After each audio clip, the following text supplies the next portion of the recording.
नमस्कार प्रेक्षकांनो, स्वागत आहे तुमचं भावनांचा प्रवास या चॅनलवर। जो चॅनलला सबस्क्राइब नसेल केलं तर पटकन करून घ्या, म्हणजे सिरियलचे अपडेट्स तुमच्यापर्यंत लवकर पोहोचतील। तर ठरलं तर मगच्या आजच्या भागात आता आपल्याला दाखवणार आहे की सायलीने तो मृतदेहाचा जो फेशियल रिकॉग्निशनचा चेहरा असतो ना, त्या टेक्नॉलॉजीच्या मदतीने तिने तो ओळखलाय आणि तो चेहरा दुसरा तिसरा कोणाचा नसून हरीश काकाचा आहे, जो आश्रमातलाच एक व्यक्ती असतो। आणि बघा आता या प्रियाचा कारनामा काल प्रताप समोर चालला आणि म्हणून ती काय करते, मधुभाऊंना घराबाहेर काढण्यासाठी ती मधुभाऊंनाच मॅनिप्युलेट करणार आहे। बघूया कसं काय झालं ते। आजचा भाग सुरू होतो। आता सायली तो व्हायरल व्हिडिओ परत बघत असते। तिला त्या व्हिडिओचा खूप टेन्शन आला असतो, जो काल दामिनीने बनवला होता ना मधुभाऊ विरोधात स्टेटमेंट देऊन, तोच। तर आता अर्जुनला हे कळतं। अर्जुन सायलीला कॉल करतो आणि म्हणतो तू परत तोच व्हिडिओ बघतेस ना। तर सायली म्हणते तुम्हाला कसं काय कळलं, तुम्ही काही ते कॅमेरा वगैरे लावलेत का। तर आता अर्जुन म्हणतो की मी माझ्या बायकोला नीट ओळखतो आणि ती काय करते ना हे समजायला मला कॅमेरा वगैरेची गरज नाही आहे। पुढे आता अर्जुन सायलीला म्हणतो की स्वतःची काळजी घे। अगं तू स्वतःची काळजी नाही घेतलीस तर तू मधुभाऊची काळजी कशी घेशील। तर आता बघा सायली म्हणते मला काही नाही होत आणि आता अर्जुन बघा सायलीला शपथ देतो। अर्जुन आता सायलीला म्हणतो की तू त्या दामिनीचा विचार अजिबात करायचा नाहीये आणि तो व्हिडिओ परत बघायचा नाहीये, तुला माझी शपथ आहे। तर आता सायली म्हणते शपथ, अरे झालं, शपथ घातली म्हणजे आता विषय संपला, आता तर मला ऐकावंच लागणार ना। तर आता अर्जुन सायलीला म्हणतो की great, that's like a good girl, चल ठेवतो हा मी, काळजी घे, असं म्हणत आता अर्जुन फोन ठेवतो। तर आता सायली तर फोन ठेवते, पण सायलीला टेन्शनच येत असतं। इकडे आता सीन शिफ्ट होतो आणि ही प्रिया बघा आता नाटकी करत असते। आता ही रडायला लागते। अगं आई मी तेव्हा माझी बाजू मांडली होती, असं ती कल्पनाला म्हणते। तर आता तिला प्रताप म्हणतो अगं मग मधुभाऊंची सुद्धा तशी खरी बाजू असू शकते ना, आपण ते समजून घ्यायला हवी। आणि काय ग प्रिया, तू खोटं बोललीस तेव्हा आम्ही समजून घेतलंस ना। तर आता ही प्रिया म्हणते म्हणजे मी खोटारडी आहे असं म्हणायचंय का तुम्हाला, असं म्हणत ते आता रडू लागते। पुढे आता ती म्हणते की मी मान्य करते की तेव्हा साक्षीने माझ्याशी ओळख करण्याचा प्रयत्न केला आणि मी ती ओळख वाढू दिली, पण बाबा ते इतकं महत्त्वाचं असेल तेव्हा मला हे नव्हतं माहिती। आता ही आपली मगरूची आसू काढतच असते आणि आता ही प्रिया अशी सतत म्हणत असते मी खोटारडी नाही आहे, मी खोटारडी नाही आहे। तर तितक्यात आता कल्पना तिच्या जवळ येते आणि तिला म्हणजे तन्वी रडू नको, तू बस, अगं तन्वी तू नाही आहेस खोटारडी, शांत हो शांत हो। तर आता प्रतापच्या हे लक्षात येतं आणि आता बघा प्रताप म्हणतो की तन्वी एक तर हे कोर्ट नाही आहे आणि मी अजूनही तुला कुठला काही जाब विचारलेला नाही आहे। माझं म्हणणं फक्त एवढंच आहे की स्वतः चुकीचं वागून इतरांना गुन्हेगार ठरवायचं नसतं। तर आता ही प्रिया रडतच म्हणते मी काही चांगल्यासाठी बोलायला लागले ना, माझं हेच चुकलं, सॉरी, पण मी ही चूक कधीच करणार नाही, असं म्हणत आता ती रडतच मुद्दाम विक्टिम कार्ड प्ले करत आपल्या त्यांच्या रूमच्या बाहेर निघून जाते।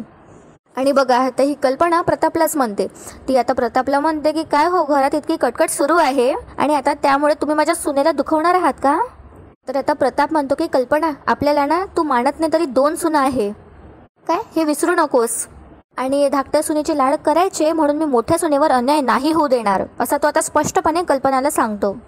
इकडे आता खूप दिवसांनी आपल्याला रविराज काका दाखवले आहेत। इकडे आता सीन शिफ्ट होतो आणि रविराज प्रतिमा आणि नागराज गप्पा मारत बसली असतात। तर आता रविराज म्हणतो हे सगळंच खूप विचित्र आहे, म्हणजे वात्सल्य आश्रमात आणखी एक डेथ बॉडी सापडली आहे, म्हणजे त्याचा केस सुरू असताना म्हणजे आता रविराजपर्यंत बातमी पोहोचली। पुढे आता रविराज म्हणतो आणि आता कशात काही नसून ही मीडिया मुद्दाम आता मधुभाऊंवर आळ घालतायत आणि हे उचलून धरताय की हा खून मधुभाऊंनीच केलाय म्हणून। तर आता प्रतिमा म्हणते पण पोलिसांकडे तसे काही पुरावे नसतील ना। तर आता त्यावर प्रताप म्हणतो की नाही नसतीलच, पण मला आश्चर्य तर या गोष्टीचं वाटतंय की त्या दामिनीने मुलाखत दिली आहे तेही मधुभाऊंच्या विषयीच, आणि हा मृतदेह त्याच आश्रमात सापडलाय हे फक्त एकमेव पुरेसं कारण नाही आहे मधुभाऊंवर आरोप करायला। तर आता त्यावर नागराज म्हणतो पण दादा दामिनी इतकी मोठी वकील असल्यावर आता तिच्या म्हणण्यात काही तथ्य तर असेलच ना। अरे म्हणजे एखाद्या माणसाने एक खून केला आणि त्यानंतर त्याने दुसरा खून केला, यात एवढं आश्चर्य वाटण्यासारखं काय आहे। त्यावर आता प्रतिमा म्हणते माझा तर मधुभाऊने याच्या आधीचाही खून केला असेल यावरही विश्वास नाही आहे। तर बघा हा नागराज आता प्रतिमाला म्हणतो की तुझ्या विश्वास बसण्यावर आता न्यायव्यवस्था थोडी ना चालते वहिनी, आणि कसं आहे दिसतं तसं नसतं म्हणूनच जग फसतं।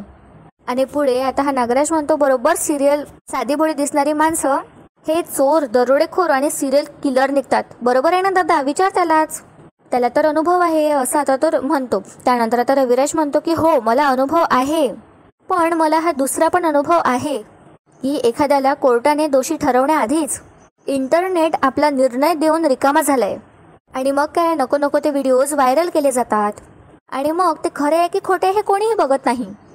पण कसं आहे ना, या सगळ्यांसाठी व्यवस्थित प्लॅनिंग केलेलं आहे आणि तसाच हा दुसरा मृतदेह तिथे ठेवण्यामागे नक्कीच कुठलं तरी मोठं प्लॅनिंग आहे. आता बघा, रविराजच्या हे लक्षात आलं आहे, पण आता नागराज पूर्ण प्रयत्न करतो. तर आता हा नागराज म्हणतो, अरे दादा, कोणी हे कशासाठी करेल आणि त्यात फायदा तरी कसला? तर आता नागराज म्हणतो हे असं. त्यावर आता रविराज म्हणतो की खूप जणांचा असतो. रविराज म्हणतो की मला तर असं वाटतंय ना आता की तो मृतदेह जाणीवपूर्वक तिथे मधुभाऊंना अडकवण्यासाठीच तिथे पुरवला गेला आहे. पण माझं मत तपासून घेण्याआधी आपण आधी डिटेल्स बघूया आणि मी त्याविषयी पोलिसांशी बोलेल सुद्धा. तर आता बघा, नागराजला वाटते भीती आणि तो मनात विचार करू लागतो, या प्रियाचा खोटारडेपणा दादासमोर उघड झाल्यापासून दादा आता मधुभाऊंच्या बाजूनेच उभा झालेला आहे आणि जर का या केसमुळे अर्जुन आणि दादा एकत्र आले तर यांना माझ्यापर्यंत पोचायला वेळ नाही लागणार, असं आता तो विचार करू लागतो. आता अर्जुन आलाय घरी, संध्याकाळची वेळ झाली आहे आणि आता तो सायलीसाठी मस्त चहा आणि स्वतःसाठी कॉफी करतो आणि आता सायली म्हणते, अहो तुम्ही कशाला घेऊन आलात? तर आता अर्जुन म्हणतो की तू इथून बिलकुल उठायला नकोस म्हणून मी घेऊन आलोय. पुढे आता अर्जुन म्हणतो, आय मीन चहा विमलताईने केलाय म्हणून तू पिऊ शकतेस, असं म्हणत आता अर्जुन हसू लागतो. सायली म्हणते की अहो सगळे माझी किती सेवा करतायत, बाबा तर माझी इतकी काळजी घेत आहेत ना जितकी सख्या वडिलांनी सुद्धा नसते घेतली. पुढे आता सायली अर्जुनला सांगते की तुम्हाला माहिती आहे का, आज बाबांनी प्रियाला माझे पाय चेपायला लावले. तर आता अर्जुन म्हणतो की काय, प्रियाने पाय चेपले?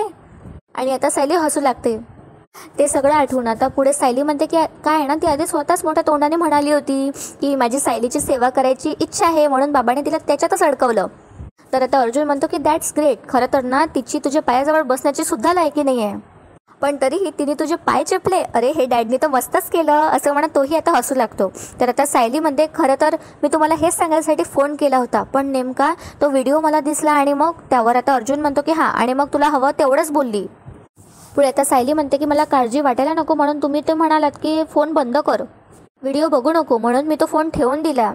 पण आता मला सांगा पुढे काय होणार आहे? तर आता अर्जुन म्हणतो की मी तुला सांगणारच होतो, एक पॉझिटिव्ह डेव्हलपमेंट झाली आहे. त्या डेड बॉडीच्या फेशियल रिकग्निशनची परमिशन आपल्याला मिळाली आहे.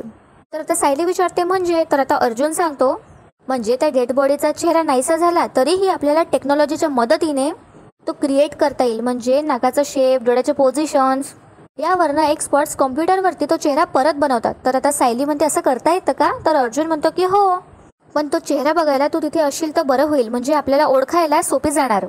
पुढे आता अर्जुन म्हणतो की आय नो तुला बरं नाही आहे, पण हे इम्पॉर्टंट नसतं तर मी तुला सांगितलंच नसतं. त्यावर आता सायली म्हणते, मी जर का अंथरुणाला जरी खिळले असते ना तरी मी आलेच असते, पण आता तर काय, आता तर मी बरीच आहे ना आणि मला तुम्हाला जितकी जास्त मदत होईल ना तितकी करायची आहे.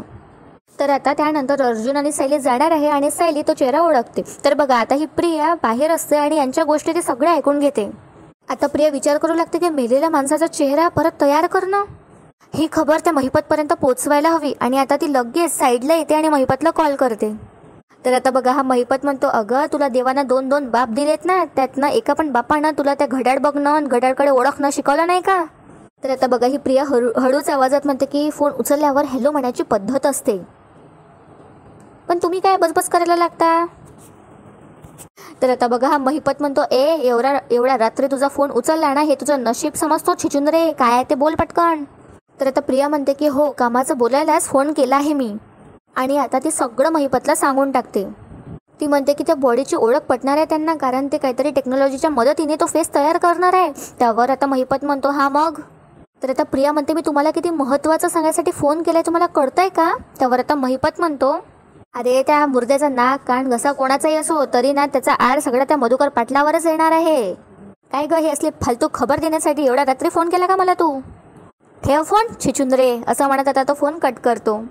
तर आता बघा, ही प्रिया काय म्हणते मनात की आता जे करायला लागेल ना ते मीच करेल, मला त्या सायलीने तिचे पाय चेपवायला लावले ना, आता मी त्या अर्जुन सायलीच्या पायाखालची जमीनच खेचून घेणार. आता दुसरा दिवस उजाडतो आणि सायली आता पोळ्या करत असते. आता आट्याचा एक ब्रँड असतो, त्याची ही सायली ॲडव्हर्टिजमेंट करत असते आणि सांगत असते की ही पोळी ना खूप छान आहे वगैरे, कारण त्या पोळ्या बघून आता विमलनेच तिला विचारलं असते की आज काय हो, काय वापरलंय तुम्ही, इतक्या छान पोळ्या येतात वगैरे. तर आता विमल एक तुकडा खाऊन बघते आणि म्हणते, खरंच सायली ताई, ही पोळी अगदी तोंडात घातल्या विरघळते. त्यावर आता सायली म्हणते की हो ना, आणि डब्यात ठेवल्या तरीही अगदी 5-6 तास मऊसूत राहतात. आणि ऑफिसला जाताना यांच्या डब्यात अशा पोळ्या असतील ना, तर यांच्या चेहऱ्यावर खूप मोठी स्माईल राहणार आणि यांचा दिवसही अगदी आनंदात राहणार. तर आता बघा विमल म्हणते की सायलीताई, तुमच्या स्वयंपाकातलं कौशल्य आणि हे पीठ एकदम भन्नाट जोडी आहे बघा. आता सायली आणि अर्जुन त्यानंतर खाली येत असतात आणि आता सायली अर्जुनशी गप्पा मारत असते. सगळं स्वयंपाक वगैरे करून तिचा झालेला असतो. तर सायली आता अर्जुनला म्हणत असते की अहो, टेक्नॉलॉजीच्या मदतीने आपल्याला एवढं फेस वगैरे ओळखता येतं हे मला वाटलंच नव्हतं. तर आता अर्जुन म्हणतो की हो, काहीही करता येतं आपल्याला टेक्नॉलॉजीच्या मदतीने. तर आता सायली विमलला आवाज देते. तिथे प्रिया बसलीच असते आणि यांच्या गोष्टी ऐकत असते. तर आता विमलला सायली म्हणते की विमलताई, आम्ही जातोय बाहेर. तर विमल म्हणते बरं. पुढे आता सायली म्हणते की मधुभाऊने नाश्ता केलाय का? तर विमलताई म्हणतात की नाही, अजून तर नाही केला. तर आता सायली सांगते की त्यांना प्लीज थोडं खोलीत नेऊन देता का तुम्ही नाश्ता? त्यांची खूप दगदग झाली आहे ना काल, त्यांची झोप पण झाली नसणार आहे आणि काय ना, नाश्ता केल्यावर त्यांना तिथेच आराम करायला सांगा. त्यावर आता विमल म्हणते की बरं, सांगते. आता बघा ही प्रिया काय करते, बरोबर चान्स शोधून आता ती मधुभाऊंच्या खोलीत जाते आणि मधुभाऊंना चांगलंच भडकवते. अर्जुन सायली गेल्यावर आता प्रिया लगेच येते मधुभाऊंच्या खोलीत आणि आपला ड्रामा सुरू करते. ती म्हणते की काय हो, अर्जुनला त्रास देऊन तुम्ही तिथं निवांत बसलायत. तर आता मधुभाऊ म्हणतात तू कशी काय आज आउट हाऊसची वाट चुकली? तर आता प्रिया म्हणते वाट मी नाही, तुम्ही चुकलायत मधुभाऊ. पुढे आता ही प्रिया खोटं खोटं सांगत असते आणि म्हणते घरात जे काही झालं ना काल, त्यामुळे आता सगळे अपसेट आहेत. तुमच्यामुळे आई बाबा, पूर्ण आजी, सगळ्यांना खूप मोठा धक्का बसलाय हो, पोलीस आले होते म्हणून. आता काय ना, घरची माणसं चांगली आहे म्हणून एकदम असं निघून जा घरातून, असं नाही म्हणणार ना. पण मधुभाऊ, मला तर असं वाटलं होतं की तुम्ही स्वतःहूनच निघून जाल या घरातून. तर आता बिचारे मधुभाऊ इमोशनल होतात आणि म्हणतात की हो ग, मला जायचंच होतं, पण आता साऊ आणि जे जावई बाप्पू आहे ते हट्ट धरून बसलेत, सोडतच नाहीत ते मला. त्यावर आता इकडे प्रिया बघा काय म्हणते, अच्छा म्हणजे ते बोलले आणि तुम्ही ऐकलत.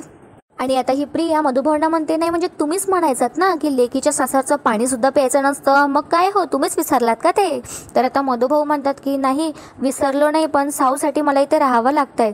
तर आता बघा ही प्रिया म्हणते अरे तिच्यासाठीच तुम्ही इथून जायला हवं ना, आज सायलीला तुमच्यामुळे चक्कर आली आहे. आणि काय ते खून, डेड बॉडी, पोलीस, हे सगळे शब्द परत परत ऐकल्यावर तिची तब्येत अजून बिघडली तर आता मधुभाऊ म्हणतात की नाही नाही, असं होता कामा नये. तर आता ही प्रिया म्हणते पण असंच होतंय ना हो, ते मुद्दाम म्हणता हे सगळं करत असते. पुढे ती म्हणते मधुभाऊ बघा, आमच्या दोघींचेही संसार नवीन आहेत हो, आणि आम्ही आमच्या संसारात रमायचं सोडून तुमची काळजी करत बसलोय. माझं सोडा हो, माझं सोडा, पण तुमच्या साऊचा तर विचार करा. आणि आता असं इथे आश्रितासारखं थांबवा आणि सुभेदारांवर असं ओझं होऊन राहणं हे बरं दिसतं का हो तुम्हाला? असं आता ते मुद्दाम मधुभाऊने इमोशनल ब्लॅकमेल करत असते. आणि त्यामुळे आता बघा मधुभाऊ सुद्धा घर सोडून जातात. ते आपल्याला पुढे दाखवलंच आहे. आता इकडे सायली, अर्जुन आणि चैतन्य आले आहे फेशियल रिकन्स्ट्रक्शनसाठी आणि त्यांनी ते प्रोसेस सुरू केली असते. तर आता अर्जुन आधी सायलीची ओळख करून देतो आणि आता सायली आयविटनेस आहे, त्याची परमिशन सुद्धा तो त्या व्यक्तीला दाखवतो. तर आता हा व्यक्ती सांगतो की फेशियल रिकन्स्ट्रक्शन ऑलरेडी झालं आहे, तुम्हाला थोड्याच वेळात आता तो व्यक्तीचा चेहरा दिसणार. आता सगळेच जण कॉम्प्युटर समोर येतात आणि तो चेहरा बघू लागतात आणि आता हळूहळू तो चेहरा स्क्रीनवर विजिबल होत असतो. आणि आता सायली, अर्जुन नीट लक्ष देऊन बघत असतात आणि आता पूर्ण चेहरा डिस्प्ले झाल्याबरोबर सायली तो चेहरा ओळखून घेते आणि त्या चेहऱ्याकडे बघून सायलीला आता धक्काच बसतो, कारण आता त्यांनी मधुभाऊंविरोधात आधी खोटी साक्ष दिली असते. हा तोच व्यक्ती असतो आश्रमातला. आणि त्यानंतर आता सायलीने त्यांना जाणीव करून दिली असते की वा, तुम्हाला मधुभाऊंनी इतकं तुमची मदत केली आणि तुम्ही त्यांच्या विरोधातच कोर्टात साक्ष दिली. आता सायली तो चेहरा बघून स्क्रीनवरचा एकदमच ओरडते आणि म्हणते हरीश काका. आता अर्जुन विचारतो हरीश? आता बघा अर्जुनला माहीत नसतं हा कोण आहे ते, कारण की अर्जुनने केस घ्यायच्या आधी त्याने साक्ष दिली असते हरीश काकांनी. आता इकडे सीन शिफ्ट होतो आणि सायली आणि अर्जुन चैतन्यसोबत आता ऑफिसमध्ये असतात. तिथे इथे सायली रडत असते आणि म्हणते मी तर कधी विचारच नव्हता केला की तो मृतदेह हरीश काकांचा असेल, कारण आम्ही आश्रमात खूप वर्ष एकत्र राहिलो होतो, पण नंतर ते कसेही वागले असतील ना तरी ते मधुभाऊंच्या खूप जवळचे होते. असं आता सायली रडतच अर्जुनला सगळं काही सांगत असते. आणि आता सायलीचा या सगळ्यांचा खूप त्रास होत असतो. सायली आता म्हणते की आणि त्यांचं असं जमिनीखाली त्यांचं मुर्दा पुडलेलं सापडणं हे सगळं खूप भयानक आहे, असं म्हणत आता सायली रडू लागते.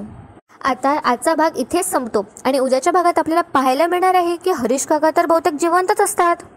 त्यांच्या एका मित्राकडे अर्जुन आणि सायली गेलेले आहे आणि तो व्यक्ती सांगत असतो की आता 2 दिवसापूर्वी तर त्याचं आणि माझं बोलणं झालं, नाहीतर असं पण होऊ शकतं की 2 दिवसाआधीच महिपतने खून करून तो मृतदेह तिथे गाडला असावा. आता त्यानंतर अर्जुन आणि सायली घरी येतात आणि घरी आल्यावर तिथे मधुभाऊ गायब असतात. आणि आता सायली अर्जुनला म्हणते की आपल्याला न सांगता मधुभाऊ कुठे गेले असणार. ते असे बाहेर गेले तर त्यांच्या जीवाला धोका आहे। तर कसा वाटला तुम्हाला आजचा भाग? व्हिडिओ आवडला असेल तर व्हिडिओला लाईक करायला विसरू नका आणि चॅनलला नक्की सबस्क्राईब करा, म्हणजे सिरियलचे अपडेट्स तुमच्यापर्यंत लवकर पोहोचतील। भेटूया उद्या एका नवीन एपिसोडसोबत, तोपर्यंत एन्जॉय आणि धन्यवाद।